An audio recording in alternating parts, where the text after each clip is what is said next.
Okay, last time we started discussing the introduction to algebra, we looked at grouping symbols.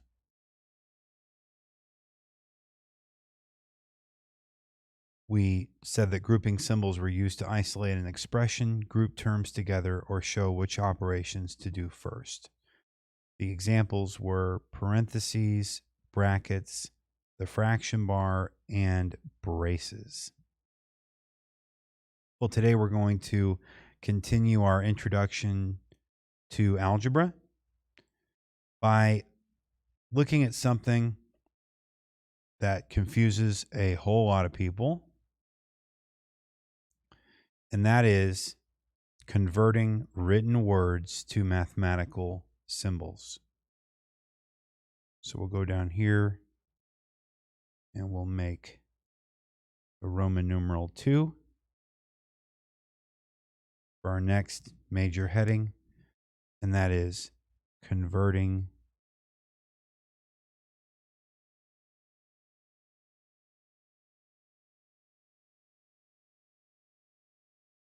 written words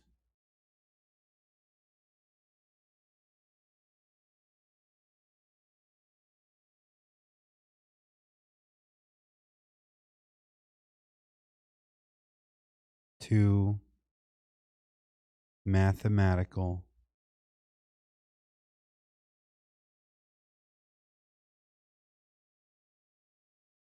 symbols.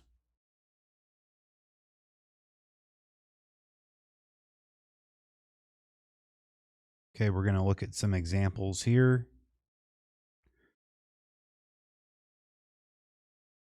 And I'm going to underline the key words. What it might help to do is we're going to write the sentence on the left and then convert it on the right. So let's look at some examples.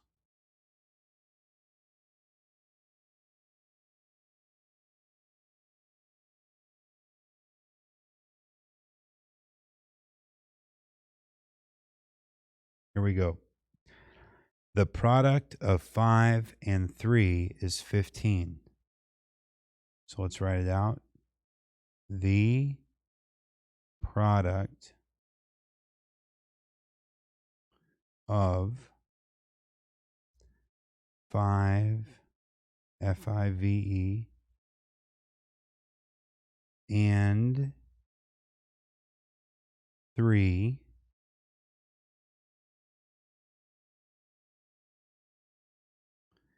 is 15. F-I-F-T-E-E-N.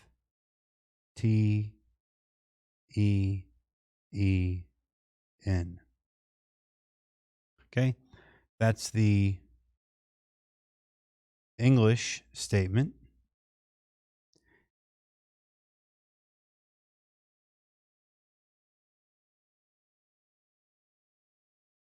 And what does it mean mathematically?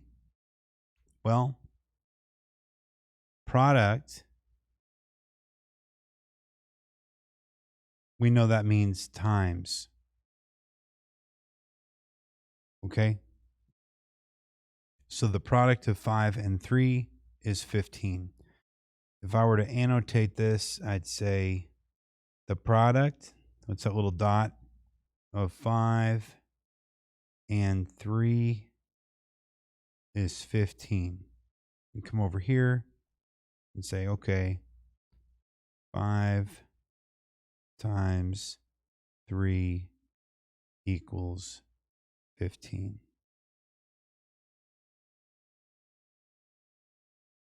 Number 2.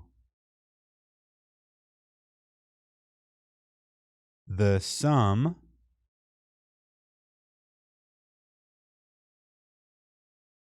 of 6 SIX and a number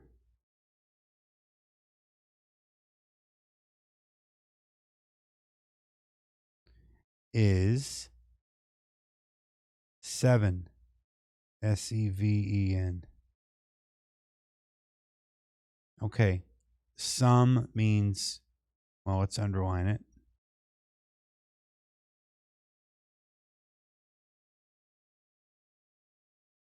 sum means plus. So 6 and a number. What they mean by a number is they mean like you need to put in X. We don't know what the number is. I forgot to do this on this first one, but is means equals. Is 7. Okay. So the sum of 6 and a number is 7. So the way we'd write that out is 6 plus X equals 7. You're not required to do this, but if you wanted to solve this, you would subtract 6 from both sides, and you'd find that X equals 7 minus 6, which is 1. Not required for this example. Number 3. This one confuses a lot of people. Pay close attention. 3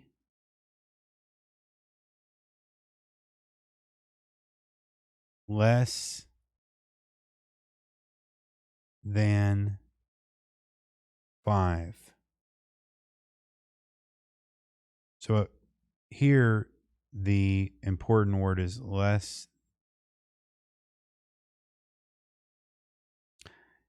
Here's what people confuse. They see less than. Okay, so don't write this. Please don't write this. Here's what I get a lot of. I see this 3 less than 5. They're using the less than symbol. No. Here's what some people will do. They'll say 3 minus 5. No. This is not what the English is telling you to do. So let's write out what we have. 3 and then a minus sign and then a 5. But you have to read. It's 3 less than 5. Okay? It's confusing. So, but what you're supposed to write is 5 minus 3. You could think of it as, the better way I think to say this would be 3 fewer than 5.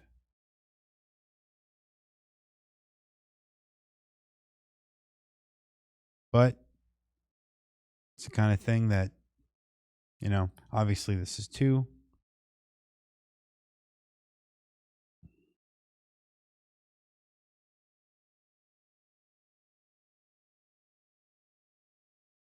And we'll just do one more.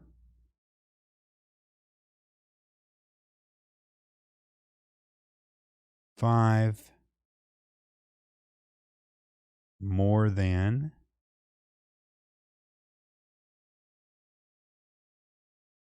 a number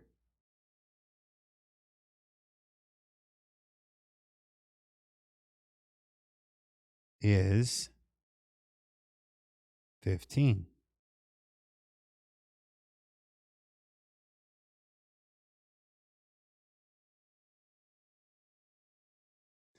Five more than a number. Well, 5 more than, this is the underlined part.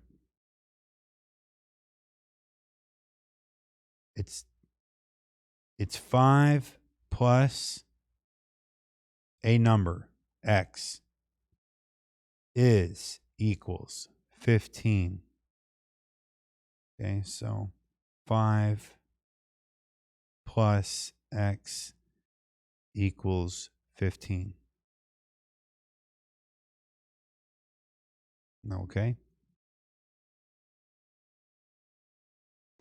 Very good. So today we covered converting written words to mathematical symbols.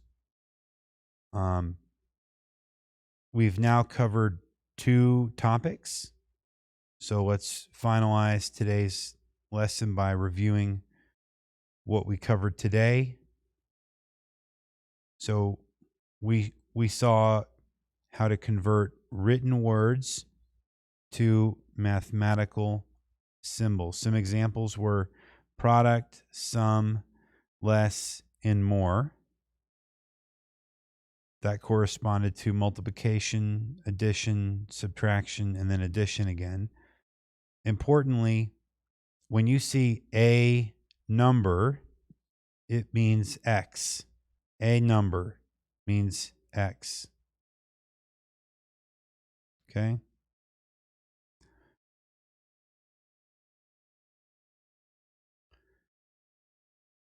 Before we talked about converting written words to mathematical symbols, we talked about grouping symbols, and we looked at parentheses, brackets, fraction bar, and braces.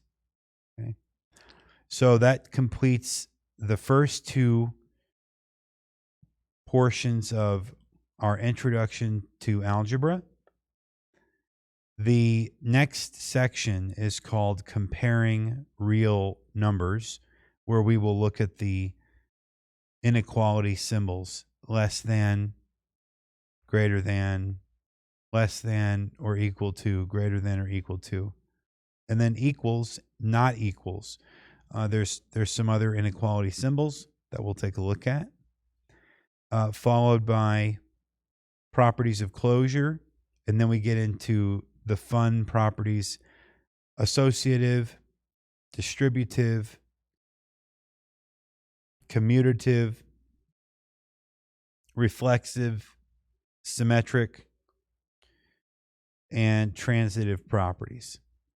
Okay, so I'm really looking forward to covering all that with you in future videos.